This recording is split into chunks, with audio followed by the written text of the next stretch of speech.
Oh man, I'm still having these nightmares, and I still have to do the review for Nightmare on Elm Street 3 Dream Warriors. I'm so behind this franchise. Wait a minute. I'm having nightmares. Maybe I can use a Dream Warrior power and bring a friend in, and they can do the review of this movie instead. Except I don't have any friends, so that ain't gonna work. Hit the button. Let's get started. Holy crow!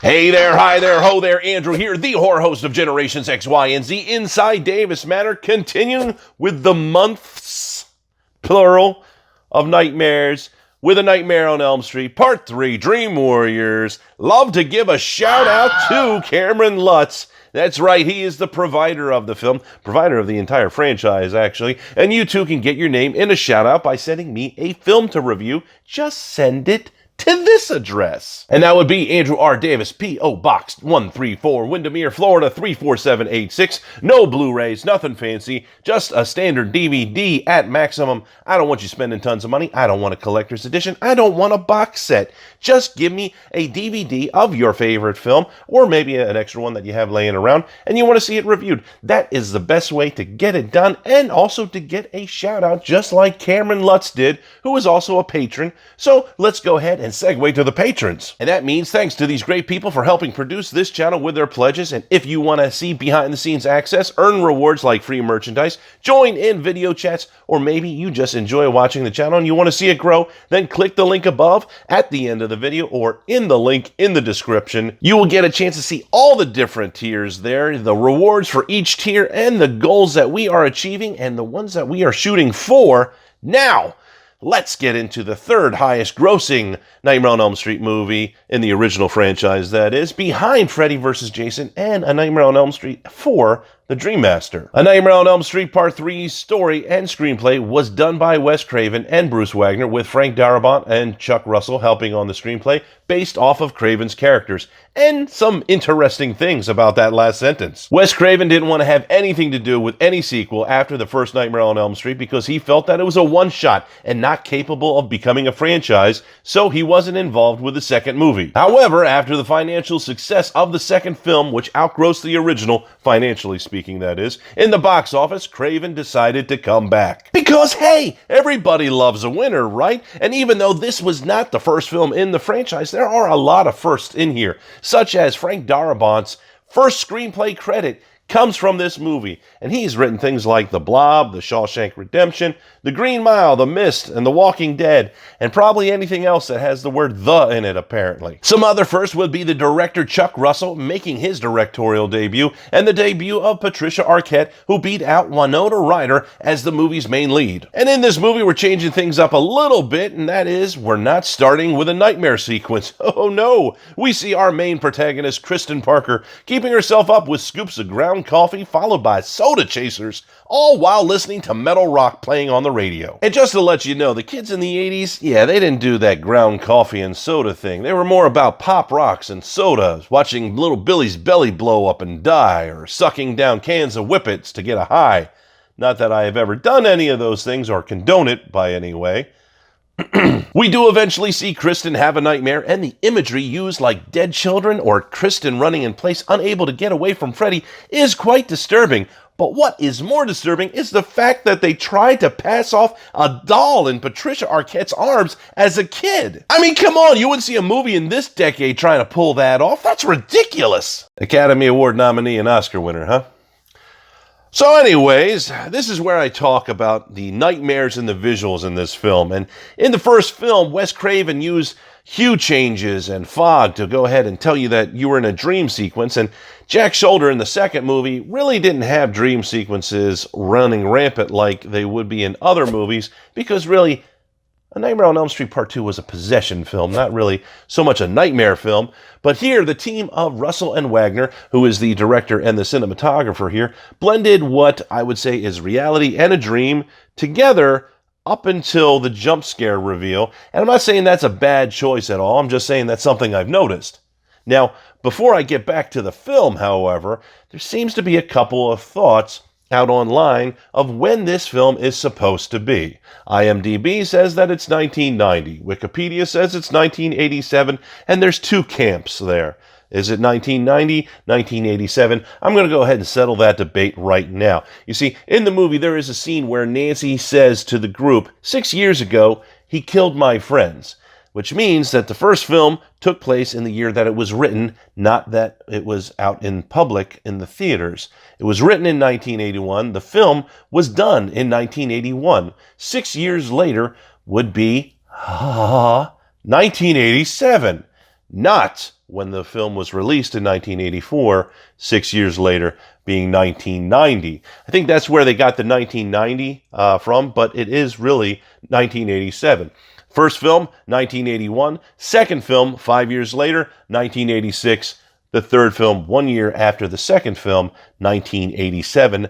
That is the timeline. And you have to remember this. Tina in the first movie was 15. Oh, that just brings me back to bad thoughts.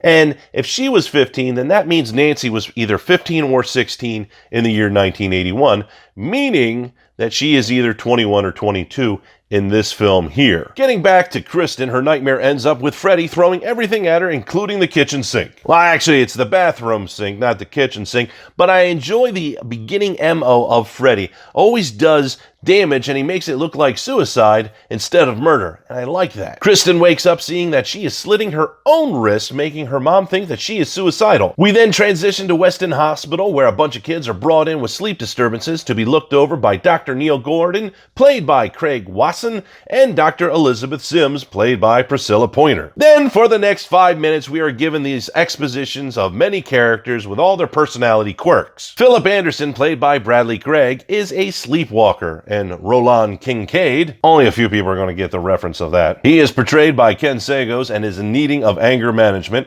and Penelope Sudrow as Jennifer Caulfield, who is destined to be a smash on TV. Then we've got Will Stanton, played by Ira Hayden. I think that's how you say his name. He tried to kill himself and ended up in a wheelchair.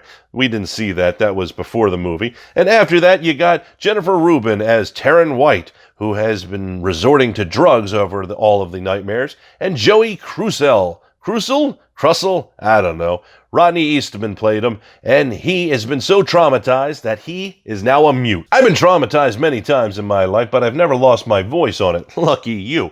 So I have to say, kudos to Frank Darabont on excelling in big casts in films. He's done it numerous times, and he really pointed it out since this was his first screenplay. There are a lot of characters in this movie, and each have their own personality and their own backstory on there. We get to learn a lot about these kids in a very short time, and they feel like real people. Even that orderly over there, his name's Max Daniels. He's played by Larry Fishburne? Larry? Now, there is a sub-story and a plot that is in this movie where Dr. Gordon, a man of science, is seeing visions of a nun played by Nan Martin. A nun played by Nan.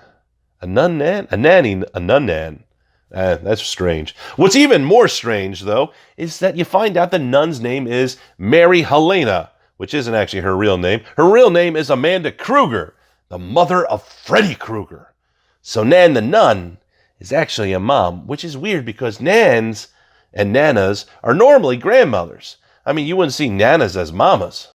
All right, you got me. Nana Visitor was the actress that played Pamela Voorhees, a.k.a. Jason's mom, in the reboot of Friday the 13th. But you will be hard-pressed to find another Nan that is related to a mother in another horror movie.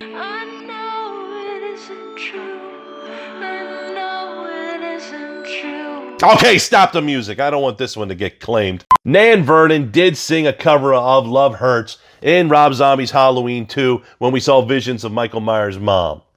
You made your point. Let's move on. As the film continues, Freddy begins to kill his victims, like making Philip leap from a rooftop during his sleepwalking, which I have to say is one of the most inventive kills in the franchise's history. It could easily be ruled a suicide, or Jennifer's suicide by running and jumping headfirst into the TV? I've heard of people diving into a good book, but a TV? The thing I enjoyed the most about Jennifer's final scene wasn't the ad-libbed line from Robert Englund, but it was when Jennifer fell asleep and changes the channel, we get a chance to see Donald Pleasance about to kill Martin Landau in a nightmare sequence that was in a movie called Alone in the Dark. And the cool thing about this is that Alone in the Dark is the very first full-featured film that New Line Cinema produced and distributed, and it was written and produced by Robert Shaye, and written and directed by Jack Sholder. Robert Shaye being the producer of all the Nightmare on Elm Street franchise and the CEO of New Line Cinema,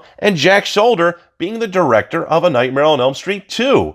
It's nods like that I just love seeing in films. As the film progresses, we find out through Nancy that the rest of the patients at Weston Hills are the last surviving children that were victims of Freddy Krueger, and all of their parents were behind his death. That is quite the vigilante mob of parents to kill Krueger, might I add, even though we only see Freddy go after the Thompsons, the parents of Nancy Thompson. And I remember when I found out about this information, I thought it would have been way cooler to see Freddy maybe kill 2 or 3 of the Elm Street children, and then their friends, and maybe their siblings, and maybe the parents. So, you could have a decent body count on there, and it would, progress throughout the whole franchise instead of trying to kill everybody, all the Elm Street children at once. But that didn't happen. So the Elm Street children, aka the Dream Warriors, all find out that they have dream powers.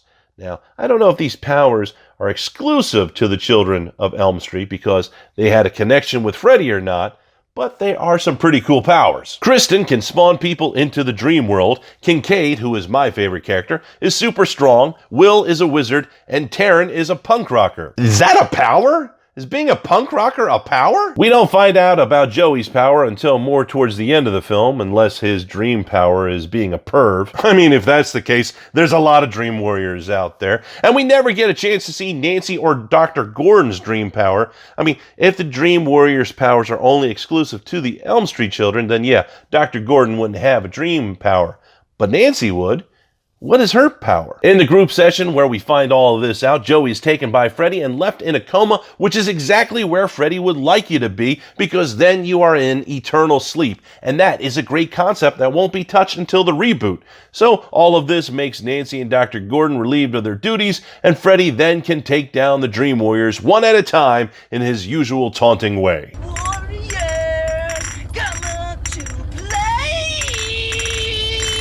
That was a good movie, but it wasn't Freddy Krueger. He had bottles on his fingers instead of knives. So let me stop for a moment here and get back to Dr. Gordon and Sister Mary Helena, a.k.a. Amanda Krueger. For those that don't know the Catholic religion very well, when a nun becomes a nun, she changes her name. And it's because she's devoting her life to God, so therefore she's changing her name. Kind of like how the Pope changes his name when he becomes the Pope. It's a standard in the Catholic religion and traditions. Now, typically, the name starts off with Mary, and then the nun chooses the second part. And Helena is an interesting choice because Saint Helena is known for being a single mom. Because she got divorced, not because the guy died. I mean, the guy eventually died anyways. But she had a single child, and that child was a son. So I'm wondering, were they planning on going and investing some more time into that subplot and just never got to it? And also, it kind of explains a little bit with Helena because her attribute is the cross, aka the crucifix. And that's pretty significant when it comes to Freddy's lore as well. You can hear it in the song. You definitely see it in a lot of imagery. In the first movie, I don't know so much about the second movie, but in this movie, definitely in 4 and 5, you see it as well. It's pretty important, the cross in here. I mean, it also could be because of Jesus Christ, but either way, this film gives Amanda Krueger and Dr. Neil Gordon a lot of screen time to lay the foundation of Freddy's background. My question is, why Dr. Gordon? Why not Nancy? I mean, Nancy had a connection with Freddy, being an Elm Street survivor and being a survivor of the first film, even though it wasn't she wasn't a survivor of the first film? That still is a little weird. Anyways, Nancy has that connection. She beat him, apparently. Again, I don't know with that ending. So why are we going through this exposition with Dr. Gordon instead of Nancy? I think this might be the reason, so hear me out. This movie was supposed to be the last Nightmare movie. Wes Craven came back and he wanted to end it all. Craven's original Dream Warrior screenplay had very little with what came to the screen, but one thing, and that was Nancy's death. Craven wanted to tie up any loose ends and have it where Freddy was defeated once and for all, and Nancy died in that battle as well. Also, that Kristen and Dr. Neil Gordon were the only two that lived out of this entire event, which is not true. There were more survivors. And in the shooting script, it was clear that with Freddy finally gone, Kristen tells Dr. Gordon she is moving to New York City. You know, the city that never sleeps. Barf. And that she sees Nancy every night in her dreams, hinting at the fact that Nancy protects her in the dream world. Dr. Gordon, wondering if he'll ever see Nancy again, ends up going to bed at the end of the movie, which cuts to the end table, and you see Nancy's Malaysian dream doll that she talked about, how it brings her good dreams. And then the paper mache house, modeled after Nancy's house, has a little light turn on. That is to signify, like a nightlight, Nancy was there to watch over Dr. Gordon. So Doc is actually a pivotal character in this franchise because he becomes the audience's viewpoint when he enters in, and he's the one that closes out the franchise. But somehow all of that got lost. And I have come up with a different take on how Dr. Gordon sees the ghost of Amanda Krueger. So if you could just embellish me for a moment and my fan fiction, here we go. Dr. Neil Gordon has an aunt named Beth Gordon, and Beth Gordon has a daughter named Melinda Gordon. And if Melinda Gordon doesn't sound familiar, let me just say she is the ghost whisperer that is played by Jennifer Love Hewitt.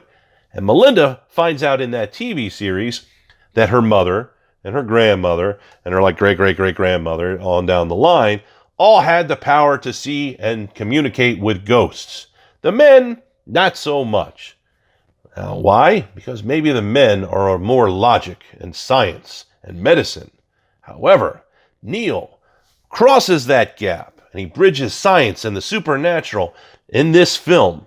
Why? Because he cares deeply for the children, aka the Dream Warriors. You know, the ones that he's looking over. Unlike his brother, who cares not really for anybody else other than himself, an oncologist and surgeon by the name of Dr. Lawrence Gordon. Oh, is that awesome? I have just crossed A Nightmare on Elm Street, Ghost Whisperer, and the Saw franchise all together. And this is the reason why I need to be writing movies and producing.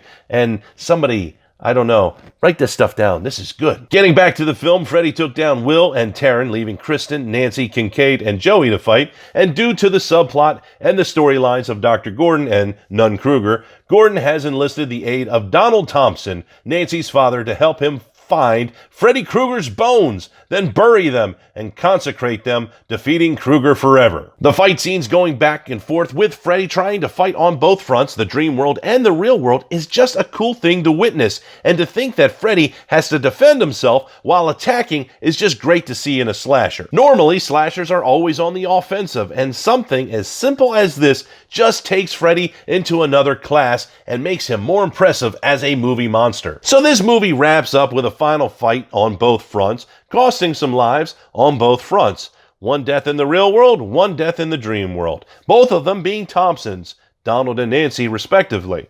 And I have to say, I really do feel that this movie was best written to finish the series and just to end it all. We had Dr. Gordon coming to terms with religion and spirituality. After all, he was the one that performed the last rites and consecrated Krueger's bones. Kincaid realizing that no matter how strong of a person he is, he has to rely on some help with his friends to survive. And Joey finds his voice, metaphorically and physically, in this film. And Kristen is a survivor girl, but enhanced because she's a stronger character and she still controls the portals in the dream world. There's a scene that I think is just awesome, acting-wise. Patricia Arquette does a great job. It's when she's telling Nancy, I won't let you die.